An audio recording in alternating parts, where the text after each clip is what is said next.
Welcome back to the show, everybody. This is the Upper Tier, and we're bringing you a special show tonight where we're joined by the panel. This is our yearly Premier League award show. I think it's our second one that we've done. We did one last year as well.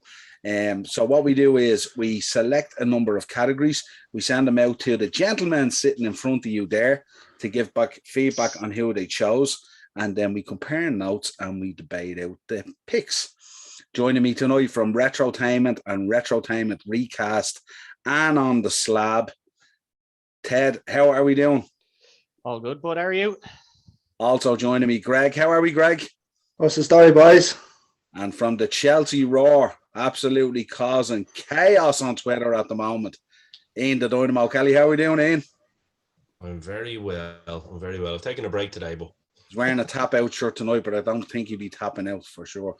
Also joining me, my partner on these shows. It's been a long road and a journey. The Dazzler, how are we, Darren? Good evening, gentlemen. Good. Well, let's go down. Let's go down through the categories then. We've got 15 categories to go down tonight. And the categories are as follows. Top signing of the season, worst signing of the season, manager of the year, worst manager of the year, player of the year, young player of the year, flop of the year, goal of the season, save of the season, top keeper, top defender, top midfielder, top forward, game of the season, and moment of the season. So they're the 15 categories we're going to be looking at. Safe to say we got some crossover, but we also got some very interesting picks. So we kick off top signing of the season. Greg, kick us off. Top signing of the season.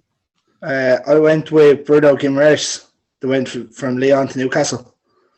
Interesting pick. He nearly pretty much changed the whole dynamic with Eddie Howe coming in, and then he came in, and Newcastle went from bottom to 11th. I think they finished, was it?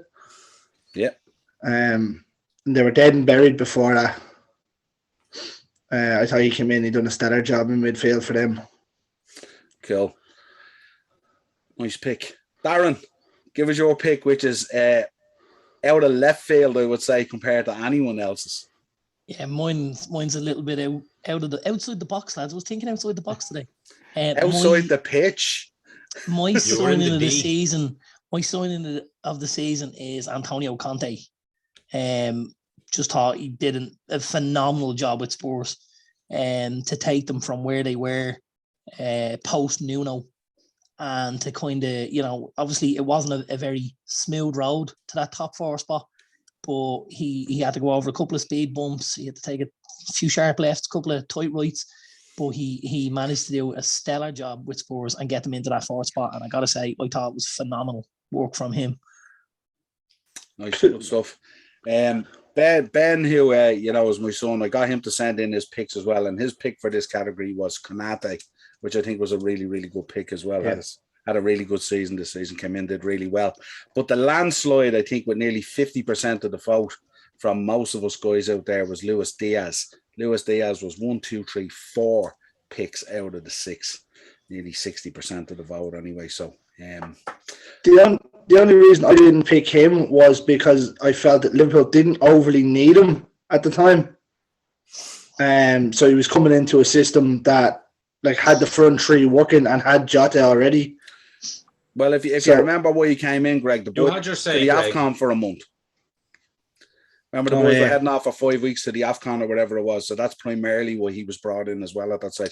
We weren't supposed to bring him in actually till the summer, and then Spurs were trying to push the button on it. So we jumped on it then. And thank God we did actually, because I think at times he got us through at times in the run in and stuff. He said he got you through the semi-final anyway. Yeah, absolutely. Let's move on. Worst signing of the season. Ted, give us your worst one. Me and Ted not get a pick, no? No, your picks were Luis Diaz, 50% to vote, myself, yourself, and Ted. Wasn't it? I just thought I just wanted to say that, that's all. Yeah, no, I'm not. If you're in the majority, I'm not going to bring you in. I'll bring you in if you're outside the box and you can tell us why. That's the way we're going to do it. So, Ted, worst signing of the season? Yeah, so zip it, Kelly. Went with Saul Niguez to Chelsea. There was big talk about him coming in. Has he featured since that first game where he was a pile of dog shit? Yeah. He has featured, has he? He played a couple of games, but any good ones? Not many. Yeah, against Luton Town. That was about it. Jesus. Don't know if that counts though. Away in the fourth round of the FA Cup. It counts, but like it wasn't. I suppose the harshness of that pick really is the fact that he's really a loan move as opposed to a signing, but still he's there at that stage. And yeah, there was a lot more. Well, he signed on loan, didn't he? I think they wanted to sign on loan. They wanted Just to sign throwing him it out there. They wanted to sign him permanently though, and there was big talk. Last fucking hour of the transfer deadline, whether he was even going to make it across, and then made it across. It was a shit show and didn't get looked at again. Like, I bet you they're glad they didn't make it permanent now. I think Ian, if I'm right, he came in twice towards the end of the season and had a couple of good performances, didn't he? In 2 of the matches or something like that. Yeah. Towards the end. He had a couple. Yeah, he had a couple of decent. But certainly, definitely flattered to the save this season. I think there was bigger money spent on certain teams though as well that I would call more kind of the worst signing of the season. To be fair, not much money lost in this one. Well. But good shout, though. But just to roll towards that then, Ian, you're up next. Your pick for worst signing of the season was, and 2 of you picked this guy. Ben also picked him as well. I'm glad you and me were on the same wavelength there. That's why I set you up and you knocked it out of the park. That's it. This player didn't knock it out of the park this year, and I went for Jayden Sancho. Now it was tight between Sancho and Lukaku, but we'll get on to Lukaku later.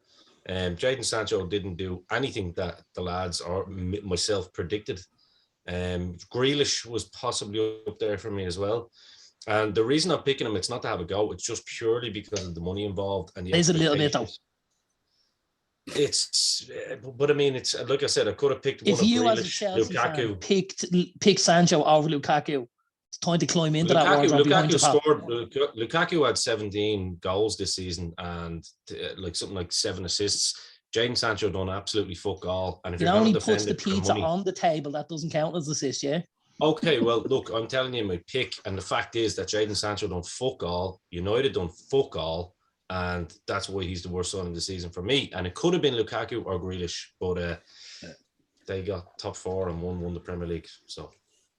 Excellent. Well, the landslide obviously was 60% of the vote was Lukaku. Yes. With 5 votes, I think it was, or 6 votes. And that's fair. And that's fair because I hate him. So, that's fair because he was the worst signing of the season. I changed my... Oh, no, Dazzler, you'll be happy with my next one, bro. You'll be happy with my next one. Next one up is Manager of the Year. Greg, we're going to go to you for that one. Manager of the Year, I went with Eddie Howe. Yeah, good choice. Save Newcastle, really. Not too bad. Marco hasn't joined us yet, but he hopefully was joining us later. Mark went outside as well. He went with David Moyes, which I think is a really solid pick as well. Sure. Who else do we need to go to? Ian and Darren. Darren. Yes. Manager of the Year. Oh, had to have been Klopp for me, I have to say.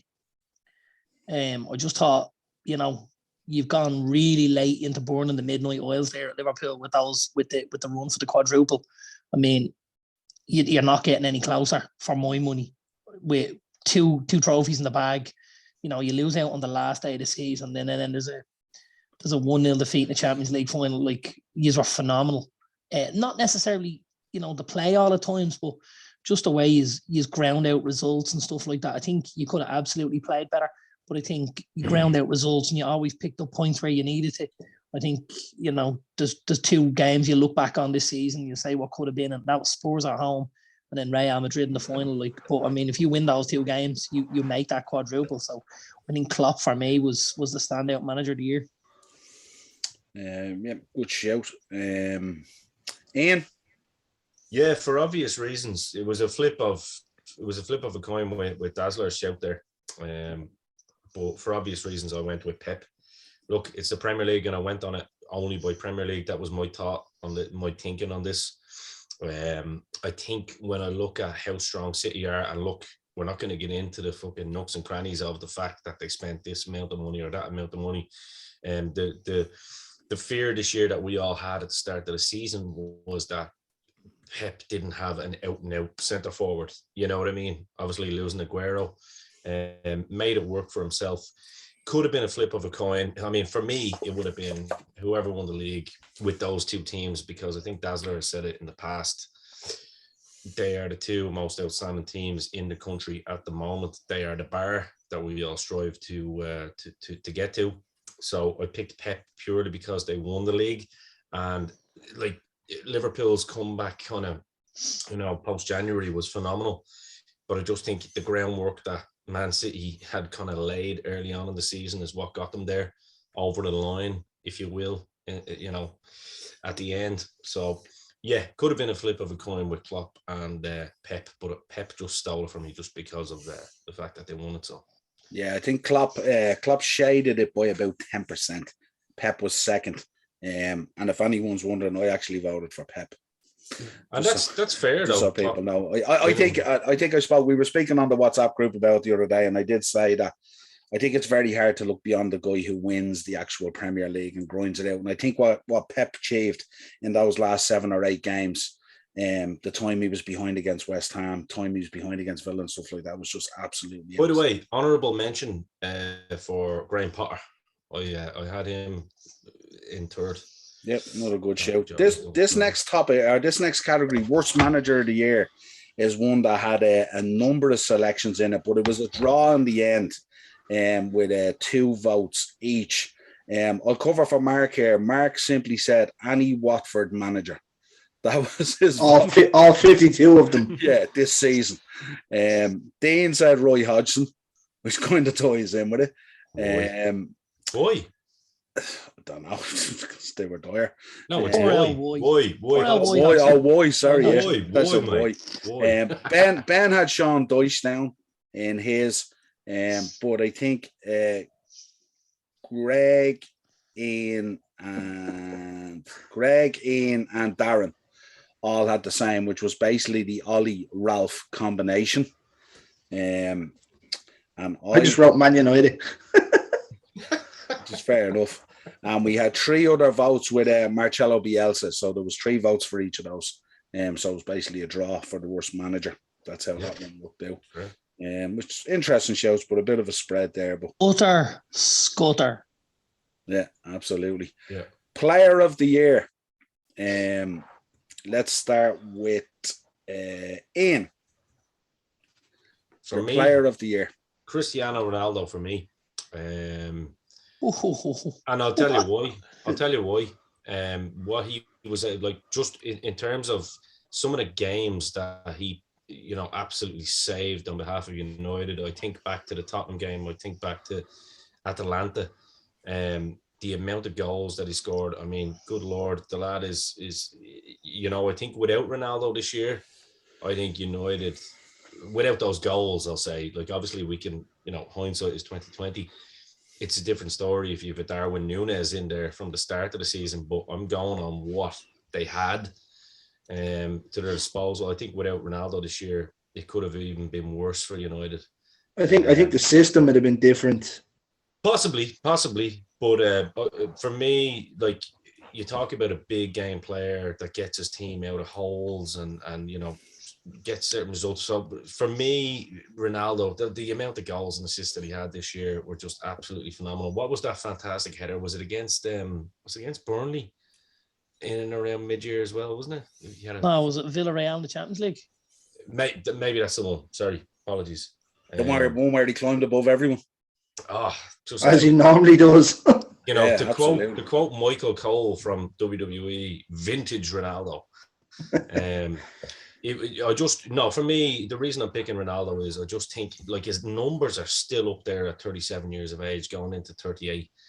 And I mean, the guy just doesn't. I mean, imagine him having better players around him. Next year is interesting for me. But yeah, Ronaldo. I think the reasons are valid when you look at his numbers and how many times he got United out of the doldrums.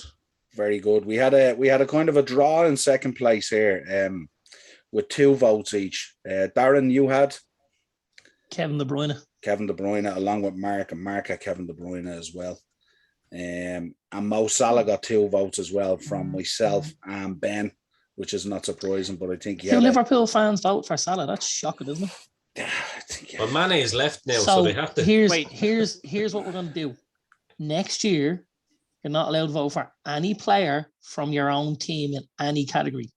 Well, you can't really. What about if it's worst manager? But the thing about it is he didn't win anyway, Darren, because the winner comes from Ted, I know, but just Greg, so we get a fair vote. Oh, no. I think they've all been fair so far. I think they've all been fair so far. Did you not tell me he's done fuck all since he came back from the AFCON? I did, yeah. But if that you was look in January, that's half the season. Yeah, but if you look at his numbers. So you're just disregarding his numbers when you're saying. But I could also tell you that Kevin De Bruyne didn't do a whole lot until the second half of the season. It's true. I think he did more than Salah did. I don't know about that. Salah's holding a golden boot and he's also holding an assist award. Kevin De Bruyne is holding a Premier League trophy. Yeah, but clearly he I know what I prefer to hold. No, but in terms of this player, clearly he didn't. But anyway, let's get on to our winner. Ted, you give us the winner there. Yourself, Greg, and Dean had the same pick. Fred, obviously. We all know how great Fred was. Godfather. Young-min Son. I think, to tie up the golden boot with Salah, he's not their out-and-out striker. The focus is always on Harry Kane at Spurs. Kane this, Kane that, and Son kind of gets overlooked a little bit. He still gets plaudits here and there, but he's definitely not seen as the top man in there. And I think this season he showed that he is, because Kane wasn't firing on all cylinders and he just picked it up for them. And he was like, right, if he's not going to do it, I'll fucking do it. 23 goals and no penalties either. Yeah. Absolutely had a phenomenal season. That's phenomenal, yeah. Yeah, and I think he's, it's fair to say that he's in a weaker side than, Salah was either. So not as free-flowing in the attacking as Liverpool would be either. Imagine Son as a replacement for it. Imagine Son in that Liverpool team. And even when you talk about the goals, but his work rate is phenomenal as well. Yeah. His press is actually phenomenal as well. Reminds you of an old South Korean that used to play for United. Few more goals. Three Longs Park. I don't think we had 23 goals out many seasons. Without the goal ratio, I was going to say. Exactly, yeah. No, I'm talking about the work rate. The work rate, but the goals, he adds that extra bit with those goals. And I think,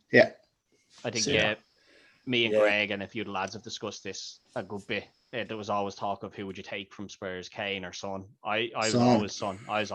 Like, take him in 100%. Everyone in agreement on that? Everyone takes Son over Kane? Yeah. Ian, do you take Son over Kane going to Chelsea if you had the choice? No, purely because we would benefit from purely just from a striker that scored goals. A centre forward that's not Lukaku. yeah, exactly. The boys have answered. Imagine what it'd do for the bank balance with not buying all that pizza. Exactly. Fuck's sakes. I would assume he buys it himself with the money he's on now. It's the kebabs that are the issue, Dazzler. Those London kebabs. They are quality. They're unbelievable. Give us a shish and say no, will you, pal? Jesus, imagine. Let's move on. Young Player of the Year coming up. This was an interesting one and also created some debate on the WhatsApp group, even when the Premier League nominations came out. Ian, start with you. We had just before you drop it there, we had a draw on this with 2 and 2 at the top. So Ian, give us your one.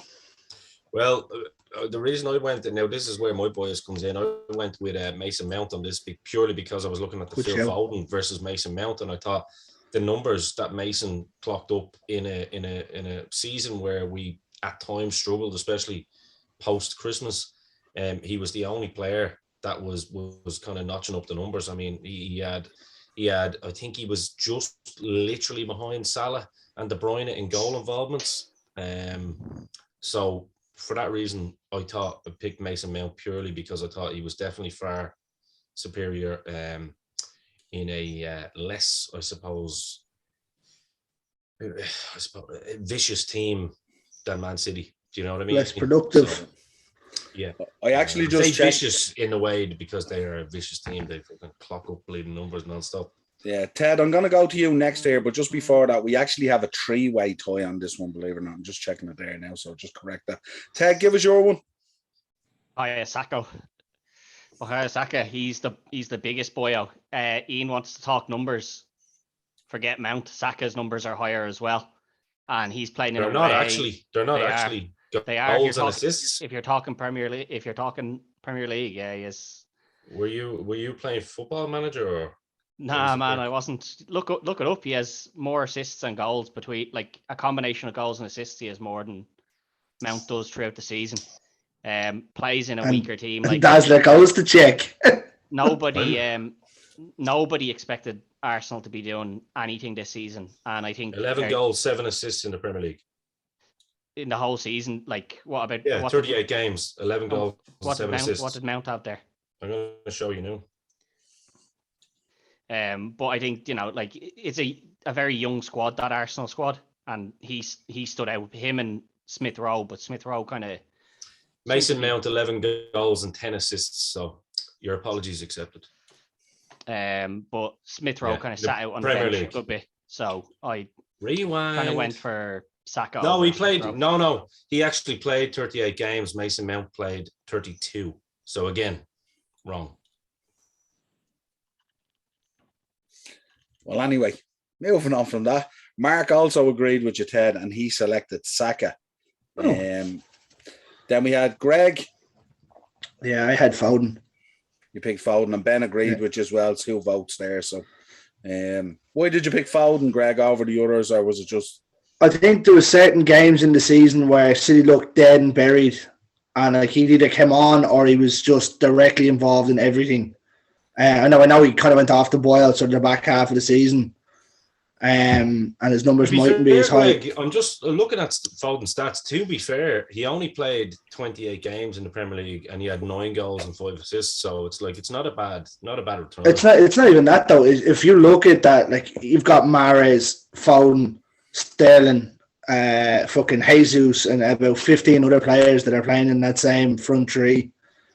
I think he was just, in as much as I don't like the cunt, I think he was very good this season. We're not allowed to use that word, Darren. Sure, horrible word. How many times can I drop it in 10 seconds? Cunt. No, it was a tight pick between him and Alexander-Arnold. I think just because he won the league, I said I'd go that way. Yeah, no, that's a fair show. Dean went with Trent. He was the single vote on Trent there. Myself and Darren agreed on this one. Darren, who did we go for? I think Ian might be happy with this though. Gallagher. We went for Conor Gallagher. Yeah, he was another look. I looked at him as well. He was fucking brilliant for Palace this year. Absolutely top drawer in that Palace team, and top drawer from a lot of aspects. Obviously there's the goals that he scored, there's the goals he created, there's the duels he won. His dribbling skills, his passing. Like, there's not a box this kid doesn't tick for a guy that plays in the middle of the park. I'll be absolute dog shocked if he doesn't play in the Chelsea midfield next season. I will be shocked. It's a given, isn't it? It should be, but I hear there's a conversation to be had first that it's 8 not goals all. and 8 goals and 3 assists in a Palace team that certainly wasn't. I hear there's not. They weren't bad though, Palace. No, but they weren't up at the top echelon of the table. They were also some serious goals. Top ins. A score. Remember the Man City game? Wasn't it 2 goals against the City? Fucking early on in the season. Yeah, one was a good header, if I remember rightly. Yeah, that was the one where they went down. They were down to 10 men, weren't they? Early. Got a bit of spite about him as well, hasn't he? He's a bit of a nasty bastard sometimes, which I love from a midfielder. Yeah. I think like Chelsea's midfield looks bright. Him, Gilmore, and a few others in and around that. Mount, obviously. Yeah. So it was an interesting vote then, a 3-way tie. Excellent. Next up, flop of the year. We'll start with I'll call out Dean's because he's not here. Dean voted for Paul Pogba. Ted, give us your one. Another United player, Rashford. I think Donkey.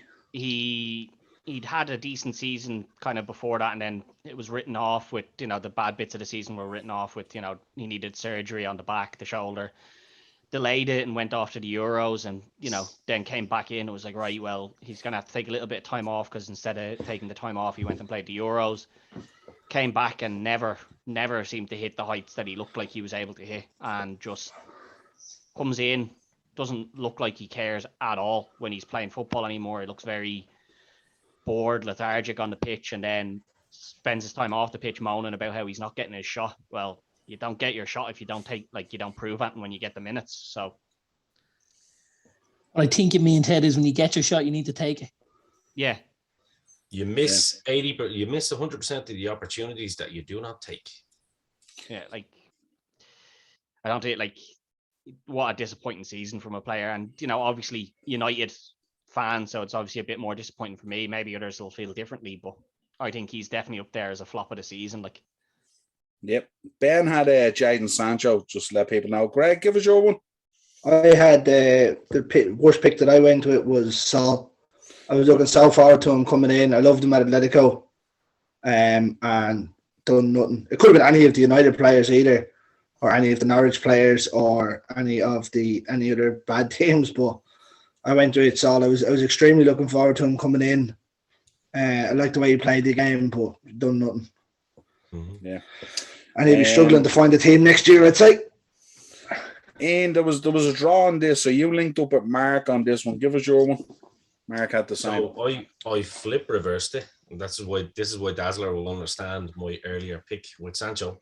I went with Romelu Lukaku, because, as I said, I didn't really look at Saul as an out and out, boy option. So obviously, if that had been the case, then we might have a different conversation here. But yeah, Romelu Lukaku for me is without a doubt the flop of the season. I mean, I think the back half of the season probably saved him from being the flop of the season. The last 7 games or something, he scored a good few goals. Two games against Wolves and Leeds, where we were already, again, he was a bit of a Torres when Torres was at Chelsea. He was scoring goals when we were already in the lead. He wasn't a clutch player.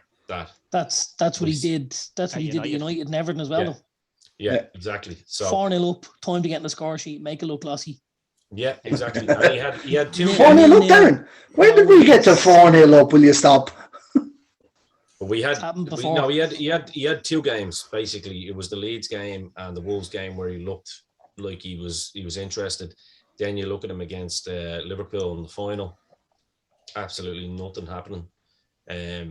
He's just a player in his own head, and he doesn't have the minerals, and that's why he wants to go back to Inter. I mean, and good riddance.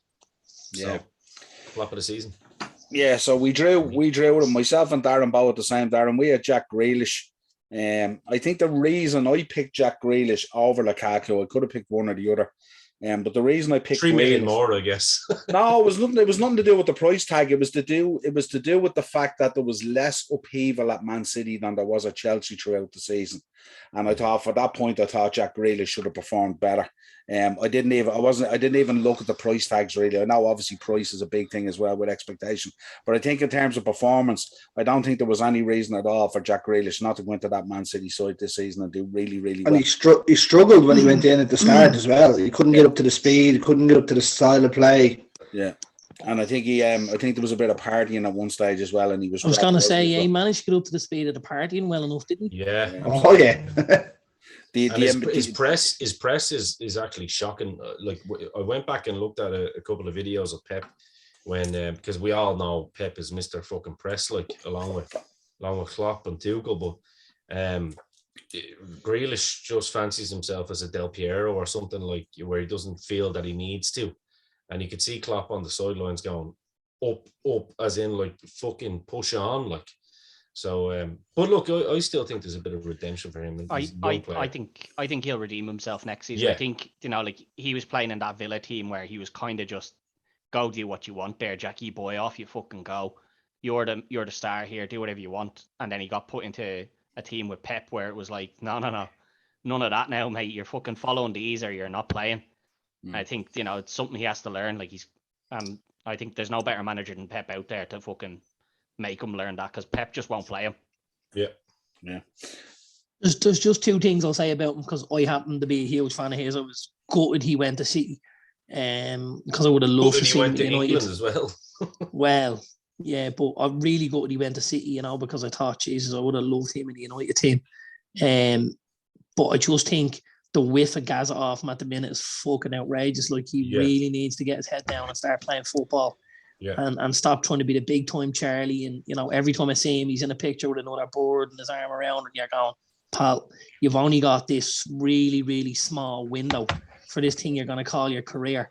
Now, if you're whatever age you are now and you've got 10 more years left and you give it socks for 10 years, achieve absolutely everything you can do, then go off and do that kind of shit, you know? You're only be 35, Barkley, 36. Do you know what I mean? Barkley. Yeah, I think he's got way more talent than Barkley, though. Like, but I'm saying it's like when Barkley came on the scene for Everton is what I mean. Not when he signed for us. Just like it had a lot more potential than fucking, you know. But I don't think it was necessarily off-field stuff that took Barkley away from it. Like, Barkley fell off the edge of a cliff with his performances. But like, Grealish is just, you know, every other day of the week there's a story about him in the papers, and you're just going, pal, you've got such a small window. Get out. Make yourself the best footballer you can, and at the end of it all, go and enjoy yourself. But we know it's just, that's not the way it happens, you know. Yeah, he looks like he's struggling to handle the wealth and the fame, and he needs someone in there that should be advising him a lot better. Let's move on. Goal of the season, which was an absolute landslide, believe it or not. Out of 7 of us, I think it is, or 1, 2, 3, 4, 5, 6, 7, 8. Out of 8 of us, 7 picked the same. But Ian, we'll give you your one first. You give us your one. No, I made a late sub. Oh, just curveball. Salah against City. Okay, well then it's an absolute landslide. although your first pick wasn't a bad one, really. I mean, it wasn't, but a heck of a goal. Again, it was just a bit biased. I picked it from like my point of view, whereas what I was thinking was our goal of the season, which was the Kovacic volley. That was my initial. Oh, it was a pinger, wasn't it? And this is why next season no one's allowed to vote for their own teams. Exactly. No, but Dazzler, that's why I changed it. In fairness, because it wasn't better than most. That's why. Well, no, because of the actual. I mean, look, there was skill involved, obviously, in the volley. But the fact that it was so. But the volley's a little more hitty and hopey than the technique. Exactly. So I kind of went and reviewed it, and I went, yeah, no, I like it, you know. That first bit of skill that Salah done, where he drags it back and then just flicks it over Cancelo, is just. Do you know what? It phenomenal. was like I was watching fucking. And he's also known as Cancelo, but we'll just throw that out there for the viewers and the listeners. It was almost like it reminded me of the Eden Hazard goal against Liverpool. Remember that one? In the cup, I was like, "Fuck me!" That's levels of skill that only comes natural to a certain few, and yeah. So interesting. So landslide goal of the season: Mo Salah versus Man City, where he put a few of the guys on that backside and put it into the far corner. Absolutely, he had another one the next week as well, didn't he? Against Watford, did nearly the exact same thing. Nearly the exact same thing. It's less impressive against Watford than it is. Yeah, I think actually when you look at goals of the season, I think that might have gotten 1 and 2 actually, and then it was the others and stuff like that. So yeah. Interesting. Let's get on. Save of the season, which is always a difficult one. Myself and Darren were chatting about this today, and Darren showed me a video today, and it was like we could have looked at 100 saves of the seasons, really, Darren, couldn't we? Yeah, absolutely. But let's go with Greg first. I had Pickford from Azpilicueta, the one where he absolutely fucking rocketed. It was the rocket into the top corner, and he tipped it around the post. Yep, good show. Ted? I had De Gea against Newcastle, St. Maximum, when it's crossed just across the box, and he's about 2 yards out and he puts it down very low to De Gea's right, and De Gea just gets down with the hand like that. Those sort of saves where it's so close quarters, you know, you don't have a chance to see, like it's just an instant reaction, or it's the contact was fairly shocking though. The contact's not great. Because the ball was a little bit behind him. Yeah, the contact's which gives not great, him a chance. It's a very quick reaction, and to get down that quick, like it's not even like he saves it with his feet, you know, he gets down and gets a good hand to it. Like that's always impressive to me. Like I don't know how keepers react to that quickly. His goalkeeping this season has been sensational. I mean, and it was a case of having the, but he's been absolutely outstanding. Yeah. Darren, myself and yourself agreed again on this one, but we didn't win. There was a winner. But we went for Ian, you'll like this. We went for Mendy with the double save when you were down to 10 men at Anfield was absolutely outstanding. That double save. Is that the one when it wasn't a red card? Yeah. I played the fifth. Yeah. And the 6th, 7th, and fucking 8th. Yeah. The save of the season was Reece James. No, I'm only messing. But the winner was the winner was the Ramsdale save against Leicester, which got 3 votes, which was unbelievable save to make. Well, I don't think I've seen that one. I also picked the Pickford save that. That's right, yeah. 2 votes. There was 2 votes with Pickford and Chelsea. Yeah, definitely. Like, because it was a double save after that where he got across fucking literally from the corner. Yeah. But the only thing he done all season, the useless cunt. Yeah, prick. Yeah. So we're right down. We're into the. You Lampard. You're right. Gerrard is better. We're into the positions now. So top goalkeeper, which was an interesting one. Greg? I went with Ramsdale. Yeah, Ben agreed with you as well. I think he changed to Arsenal and made them into a top 4 contender. Obviously, they bottled it towards the end, but I don't think it was as much his fault than the team fucking getting curry jocks. Yeah, absolutely. Both myself and Mark, funny enough, and this will be an interesting one for me. I went with David De Gea, because I just think he made so many saves this season to generate so many points for Man United. I just thought it was unbelievable. I know you can look at Ederson and you can look at Alisson, and every so often in a game they might have to make 2 or 3 really, really good saves, and that's when they come alive. But I mean, David De Gea this season must have felt like a space invader in that goal. I mean, he was just stopping balls from every fucking looked like one of times. Absolutely. And it was amazing as the season went on, his press conferences became more irate, let's say, in terms of what he was having to do week in, week out. But Darren, give us your one. It was the winner with 4 votes in total. Yeah, I had to go with Alisson, if I'm honest, man. Just think he's been phenomenal since he's come in at Liverpool.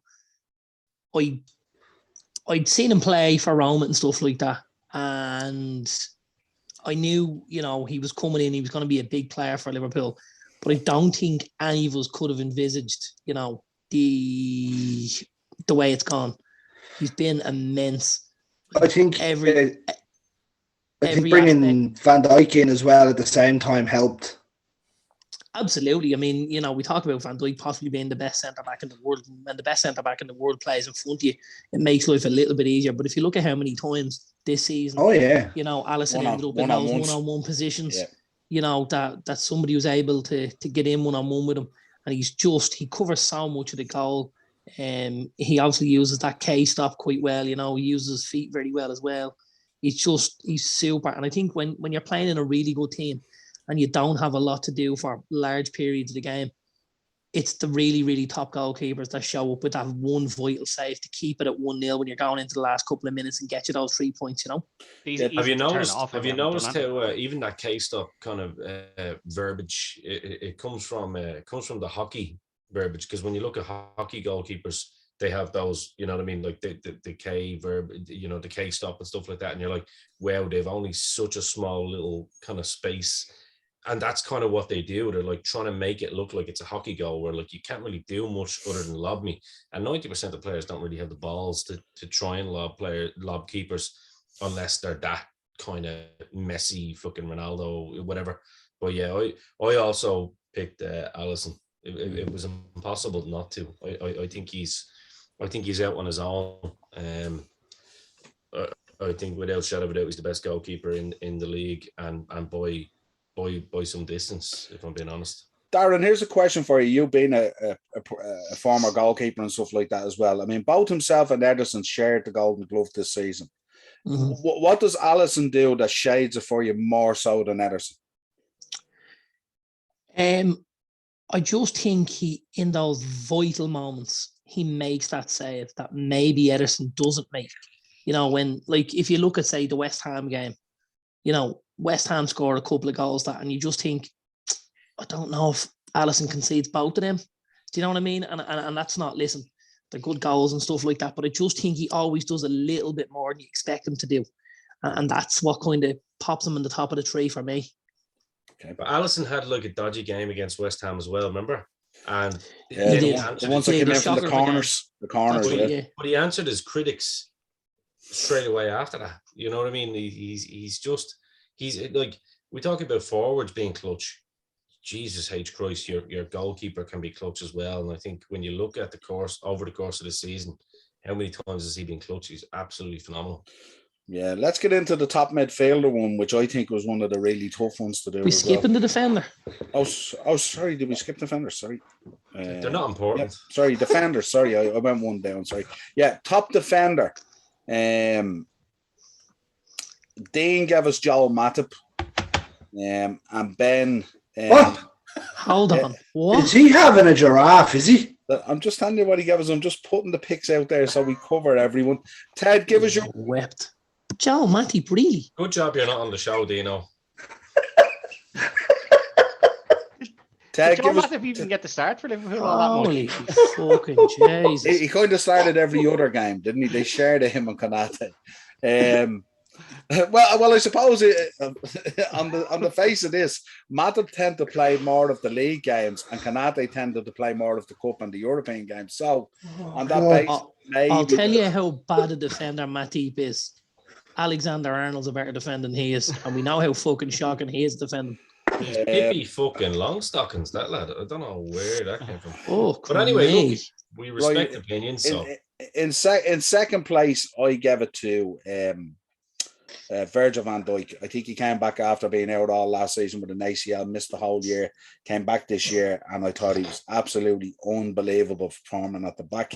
And he had 1, 2, 3 votes. But this is why next year you're not allowed to pick anyone from your own team. Well, you can't do that because if you're going on the goal of the year, it's Mo Salah with a landslide. So if you can't pick him, what are you supposed to do?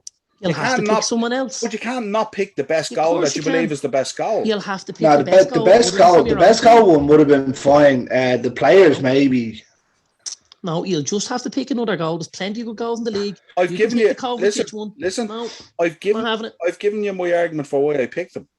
If I'm not giving you an argument, I'm just saying I didn't say I picked him just because he was a Liverpool player. Yeah, I picked him because anyone could make an argument. Whether the argument makes sense or not, but like that. The argument doesn't make sense that he missed the whole of last year with an ACL. Well, I mean, Dino came back and has probably been. Lads, come on. Came back and has been the best central defender in the league this season. To be fair, I'm willing to accept Van Dijk is up there. I'm not willing to say Joe Matip, but I'd be willing to accept that someone picked Van Dijk. Like, I don't think absolutely. We may not agree with it, but we'll accept it. No. Ted, give us your pick. Which was the winner with 1, 2, 3, 4 years had picked it. Oh yes. Cancelo. Harry Maguire. Fucking Harry Maguire. He's down at he's on the other end of the fucking scale, that lad. No, Cancelo was just immense. He as always, like I think he's one of the best defenders in the world at the moment. Most touches, most passes, and everything he had in the league, didn't he? Yeah, he's just ridiculous, special, isn't he? Did he do it on a rainy day in Stoke though? No, because as much as I just had a laugh at Dino picking Joel Matip, how much of a laugh must you have that Juventus CEO decided we'll take Danilo and give you 20 million and he's going to have Cancelo?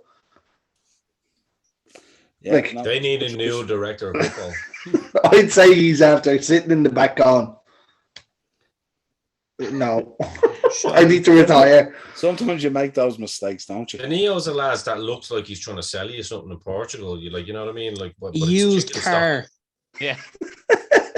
Give you the wink and everything walking in. Then you get home and you realise it's better in your cup. Or the set of Beats by Dre that ain't Beats. Well, I was going to say that it's one of those little gimmicks, one of those little bags of powder that's better off. One of those little bags of powder that's better off in a cup full of hot water than in your system. Absolutely. Let's get on top midfielder. We have. This has to be a landslide. It's actually not a landslide. Ted, we'll start with you. Son. If I'm going to give him Player of the Year, how could I? Even though he doesn't play in midfield, it's a forward.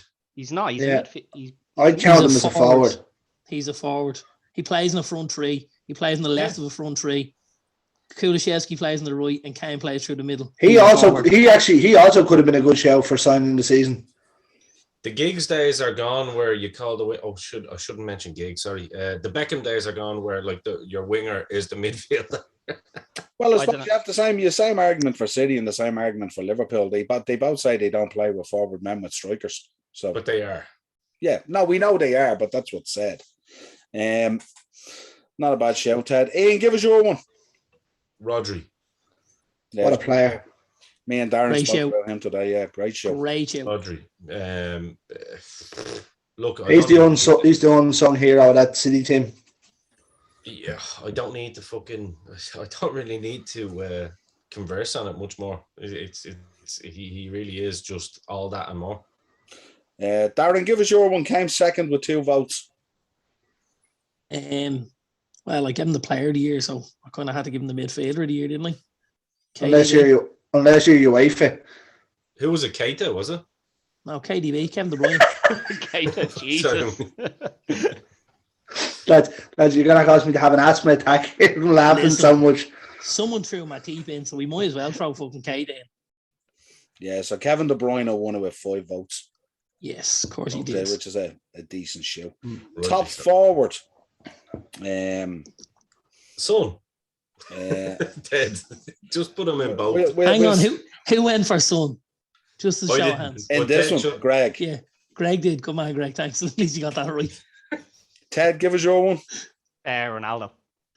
I think as a forward, he did, yeah, it probably didn't suit the style of play that United had to have Ronaldo there. It did hurt us as an overall in terms of he didn't track back and stuff like that. But there's no denying what his goals were clutch for nearly every game he played. He was playing in a very weak team, and he still, I think, did he come third in the third? Yeah.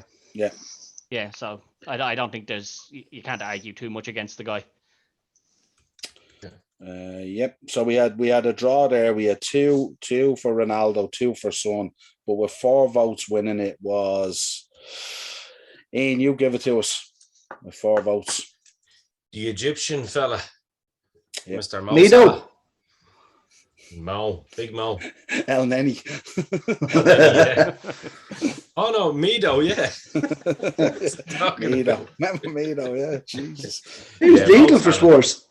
Mo Salah, I had to be fair because I gave the player of the year to Ronaldo, and I know it sounds contradictory that I'm giving top forward to Mo Salah, but like at the end of the day, you can't pick the same fucking players all across the board. You know what I mean?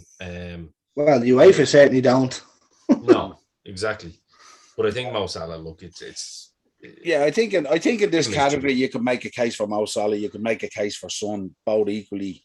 You know, in a different kind of way. But I'm giving Tottenham fucking nothing though, so therefore I've let Darren do that for me. Yeah, so next year you can't vote for your own team or a team that you actually don't like. Yeah, so you can't. So Liverpool will be getting no votes next year. So I can't give anything to Merseyside. Full stop. Yeah. Before we get into the last 2 categories, guys, I just ask our viewers. Richard Arlison, bus driver of the year, though. Sorry. Hit that subscribe and bell notification, of course, and drop a like. That should have been up for our moment of the year. Yeah. Richard Arlison, that's fucking out on its own. Coach Holdings Limited, great company. Yep. Up next was the game. Say only in America, but I would say only in Merseyside. Right. Up next was game of the season, and it was a landslide winner for all of you, bar me. Everyone went for the Liverpool versus City, the draw, which was great game to watch. Absolutely outstanding. Great game. What game did you go for, Niall? West Ham. I went for Liverpool 5, Man United 0, which I thought was my game of the season, and I loved every minute of it, and I make no excuses for picking it. Cancel him. I enjoyed every minute of those 90 minutes. The one at Old Trafford, absolutely brilliant. Mo Salah. Shout out to the Shankly sessions, by the way, which you can also find on this here podcast. Absolutely. And hit the subscribe I button. thought this was the Shankly fucking sessions tonight.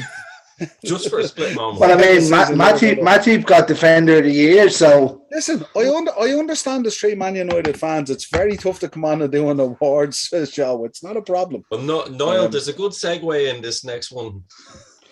There's a very good segue in this next one. Next up on our last category was Moment of the Season, and it was quite a landslide on this, but not quite. I've raised my son well because he said the Salah hat-trick against Man United, and I didn't agree with him, but I've raised him well. Wait till I see now. Ted, give us your one. I think the final day of the season was the moment of the season. You've got your top of the table, bottom of the table, and fucking top six all being battled out. All being battled out still. Top six was certified by which team managed to not lose, and then they both fucking lost, which was good old crack, wasn't it? Top of the table, but one team needed a win or a draw to seal it, and the other ones needed the win really. And then bottom of the table, sure, that was being scrapped out between what, 2 or 3 teams. Leeds were dead and buried going into that last game of the season. Yeah, and somehow Burnley shit the bed. Yeah. I did have an honourable mention, which I don't know if that's the one you wanted me to go with now. Go on, you can give us your honourable mention as well if you want. Everton celebrating being less than mediocre as if they won the fucking league. What a great old fucking time. Oh yes, we're not the shittest team in the league. Better celebrate like we won the fucking thing. Fair play to you, lads. Fucking bus driver on the planet, though. They do have the best bus driver, but like, fucking hell, like I've never seen such a massive amount of a celebration for a team that, you know, shouldn't be down near that relegation spot at all. Like, some would say their celebration was bigger than City's winning the league. So yeah, it wouldn't be hard because they have more fans. Well, it looks like Richard Arlison is on his way to Tottenham, apparently. So that's only on the bus. That's only with the bus, though. Like that's how he's just driving people down there. That's all. Absolutely, Greg, give us your one. So I had Jordan Pickford's face after they lost. Remember when he came out in mid-game, caught the ball, tried to waste time, was laughing into the camera, and then they lost that game, and he looked fucking devastated. He's a hateable face, hasn't he? The stupid cunt. That was the one where Alisson mimicked him and went down onto the ground with the ball as well. Was it that one? Yeah, that's that one. Classic. But like he done that. What was it? That was 15 minutes into the game or something. He done that. Yeah. Fucking stupid plank. Cunt. Ian, give us your one. This fucking arms. This is where you missed T-Rex arms. This is where you missed the segue, Niall. You saved it till last. Not quite last, because I still have to declare the one that was kind of. I went for a personal one on this one against your very own Liverpool. And the reason I did it, Darren's about to bury his face into his Apple Watch here now. No, it's only, here we go. Here's the red card. It's only apropos today, especially now that we have brand new shiny American owners. We all know how good they are. I know how good the fucking Dodgers are, so it could be dodgy. Yeah, but look at the Bucks won the Super Bowl, and they're still fucking shite owners. Well, we could take solace in the fact that probably America won't get sanctioned by anyone, probably. Maybe. It's a fairly healthy option. Yeah. I went with Captain America because he don't fuck all else this season.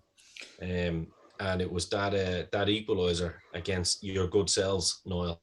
That goal also where he hit on the volley straight up into the top corner. That basically fucking kept the smile off your faces there. And if it makes Dazzler cringe a little bit, I don't give a fuck. The final moment of the whole season was Pulisic scoring. Like, what the fuck, man? Yeah, legit. Go on, Darren. Now my moment of the season. Now my moment of the season. Your own team. That's why next season nobody's allowed vote for their own. But that's why my moment. Now my actual moment of the season is seeing Dazzler's face after I said that. No, moment of the season. Can I change my moment of the season? Yeah, I was going to say Dino picking Joel Matip. Yeah. All right, Pulisic still wins that one. Sorry. No, me and Daz are just both changed theirs to that. Ian, give us your segue into the other one or something you were going to say there, right? Oh no, you missed that, Bo. Oh, okay. I said that earlier because you picked a Liverpool moment of the season. That's why I said I'm going to segue in. I actually didn't pick a Liverpool moment of the season. Actually, I agreed with 5 people on the panel. Darren, it's only fitting you should tell us what you believe the moment of the season was. Don't ask me, man. This is a tough one. And now, listen, we all remember that fateful day last summer when the Euros came round, and I was waiting to tee off on the golf course, watching things unfold with Christian Eriksen. So for me, the moment of the season was seeing him come back and making a return in the Brentford jersey. To be honest with you, he's really gone out of his way to prove to everybody that watched how good a footballer he was. And I fully expect him to be back on the big stage next season and back fighting for trophies with the sides. With United. Definitely. I'd take your arm off if you told me. Boys would be like that. They'd welcome him through the gates big time. Absolutely. Yeah. Cheeky fecker now wants to go in silverware. Last year he just wanted to get back on the pitch and play football. Now he wants silverware. My real moment of the season is watching Cave Sukul or whatever you call him get egg. Cave Solokol, whatever you fucking call the little moron. Watch him going, well, our sources were real too. And watching him today having to comment on the fact that Chelsea actually have owners and they're not going out of business. That's my moment of the season. You little rat bastard. There we go. No, the real moment of the season for United fans is the last fucking final whistle. It's great. My moment of next season will be Sky Sports going out of business, hopefully, with their absolute nonsense fucking narrative that they, I wouldn't hold your breath on that one. No, but their subscriptions are going down, which is nice. That's nice. Yeah, that's because it's the summer. Their subscriptions go down and their pricing goes up. They'll be going down next season too, lads. Don't worry about that. People have these little gimmicks they can put in the back of their telly. Just saying. We'll have to put in a new category next year. Worst broadcaster, then, will we? Yeah, I think so. That'll be whatever station has Michael on because he's a bell end. Jamie Carragher can join him right up there too. Yeah, exactly. He's amazing compared to Michael Owen. No, Jamie's that wouldn't be hard. Jamie's let himself down. Einstein of football compared to Michael Owen. You can't win a game unless you score more goals. That's usually how you win a game, Michael.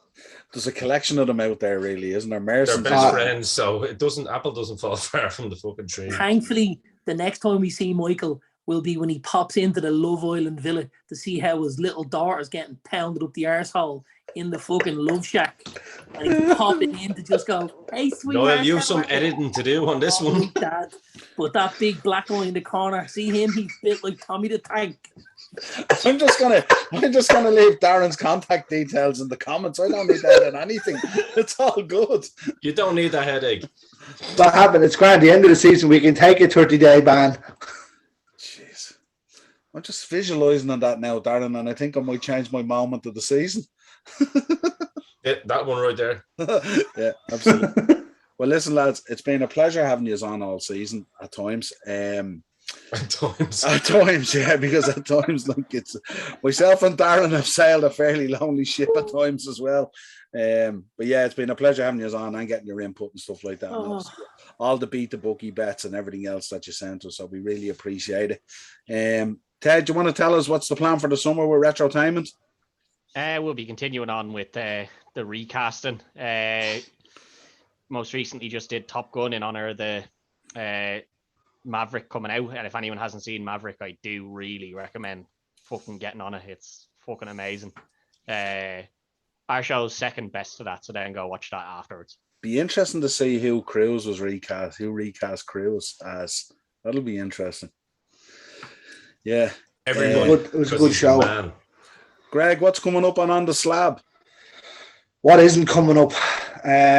We've got the 1950s coming out next week. Yeah. That was not to defend an attack. It's a horror story in and of itself. Yeah, no, we've the 1950s coming out next week. We recently just done one on X as well. The Ty West horror that just came out start of the year, and hopefully have a few guests along the way. Excellent. Yeah, I gave you the heads up on the guest the other day. I don't know You whether did. you've put on it yet, but it should be interesting. I have not. I will work on it though. Yeah, absolutely. Chelsea Raw, what's happening?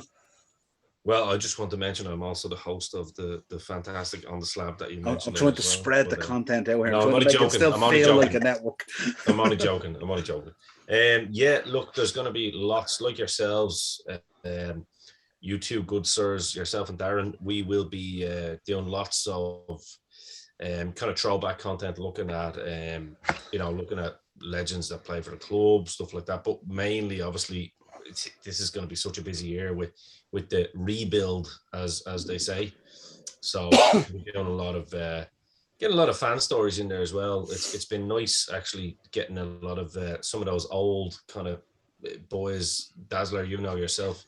It's great when you talk to some of these old boys that have supported the club, that are local, and I've been following them, through thick and thin since the 60s, 70s. So a lot of that kind of content coming up, and then a lot of crossover podcasts. I take it none of them are City fans because they didn't exist then.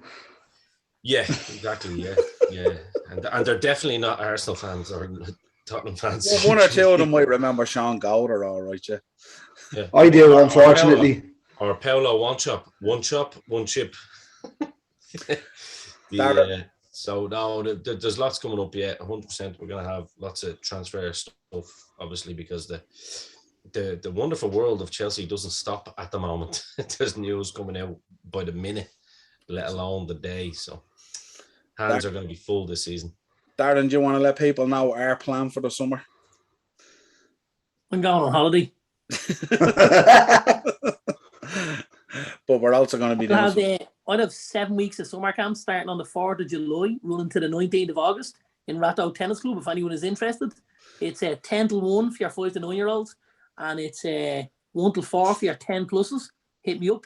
WhatsApp 087 90. No way. 18-year-olds are only after Watershed. Are you playing that Marcus Rashford card as well? Does that include a lunch? It doesn't include a lunch. No, absolutely. Here, come on. It might include a bag of Haribo on a Friday if you're a good kid and do what you're told. Now, would that be the fun size one now or a proper bag? What's the dress code after 9 p.m. Dazzler? There's no football jerseys allowed, We don't allow football jerseys, Skirts or shorts? All the kids get screen coming in. If you have a United jersey on, it's okay. If you have a Liverpool jersey on, back home, kid, change that thing before you come in here. Now we're going to be doing some transfer shows, Niall, aren't we? We are. And we're going to do some transfer shows, and we are going to be doing a little bit of work behind the scenes on a new show that is going to be coming to you guys from August, which is our championship show that myself and Marky are going to be putting together. We're going to be keeping you abreast with all that's going on in the championship for next season, because I think the championship is the second best league in Europe behind the Premier League. Yeah, absolutely. And when we covered the championship show earlier in the season, it was one of our most viewed episodes. So yeah, really cool, those fans down there. And by the way, shout out to fucking Nottingham Forest coming back up, and all the Forest fans that have supported this channel over the last since you basically done the review, the preview, wasn't it? Yeah, absolutely. Yeah, they were absolutely brilliant. It was a great episode. I have John McNichol on tomorrow night for an interview. He's the author of Ode to 442, and he also has a book coming out in August called Ode to the Chosen Few, where he takes a look back at the special players, the likes of Ronaldo and Messi, guys who inspire teams to greatness and stuff like that, and goes way back. But his book that's out at the moment is Ode to 442, where he looks at the different formations that great teams in the past and present have deployed to bring success to themselves in various versions of 442. So it should be a great interview tomorrow night. I'm going to be doing that one. So John sounds really exciting. It's going to be really exciting. It's going to be a good one. So yeah, that's it. That's all remains to be said. It's been a fantastic season, kind of. But we will be back. The mashup will return, of course, back in August. But we will be doing, as Darren said, transfer shows. I'll also be doing interviews throughout the summer, and we'll also be doing Legend series. And we're also going to be covering some Legends matches as well, where we'll be getting some interviews with United and Liverpool and Celtic legends of the past. Hopefully get them on the podcast and stuff like that to give me a shout on that last one. Stuff like that. Hello, Darren. Hello, Darren Ferguson. Yeah, so it should be a good one. So we'll keep you posted, but there'll be content dropping still most days as the transfer window takes shape. Until next time, it is the upper tier out there on YouTube. Smash that subscribe and bell notification button. Audio version show Spotify, Google Podcasts, and Amazon Music.